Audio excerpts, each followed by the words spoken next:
So a few years ago, I was a player in a 1 to 20 campaign with some of my friends. I was playing a swordsman type character. My backstory was that he was an elf that had trained for years at a monastery but left to travel the world to be the very best that no one ever was. So, for several months out of the game, our game was heavily focused on that guy.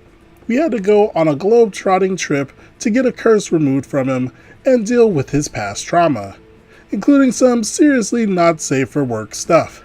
Eventually, we get the curse removed and we all breathe a collective sigh of relief. This was as much for no longer needing to deal with this melodramatic craziness and complaining, as much as getting this story arc completed. That guy even says, "Somebody, please take the spotlight, please."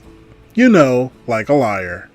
Some time passes in the game, with that guy only stepping back a tiny bit from the limelight, and our main quest becomes preparing for a large invasion of orc who were massing near my character's homeland. Our job was to sneak into their camp and stir up bad blood between the clans that had gathered to weaken their forces. To that end, our bard had magically disguised us all to look like orc soldiers. As we were making our way through the camp, the DM stops to tell us that we overheard about an elvish trader in the camp who was helping them with their invasion plans. Given how close we were to my homeland at this point, that piqued my interest. I voiced my desire to check out on this spy, to see if it was the bully character from my backstory whom I grew up with. I figured I could be in and out without much fuss. I was the stealthiest person in our party, so sneaking around wouldn't be an issue. And even if I did get caught, between my items and my abilities, I could escape with no worries. AC of 26 and haste speed of 480 feet per round, with enough hit points to take a few nasty hits and keep on going. And I wouldn't get the others in trouble, since the camp was so big, it was highly unlikely that I would be linked to them. I mean, maybe, just maybe, this was my time to take the spotlight and spend some time working on my character's arc. Nope, I wasn't allowed to do any of that.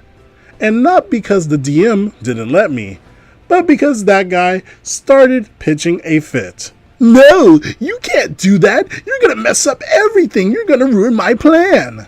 But, oh my goodness, why would you even think of that? You can't split the party. You're gonna mess this up.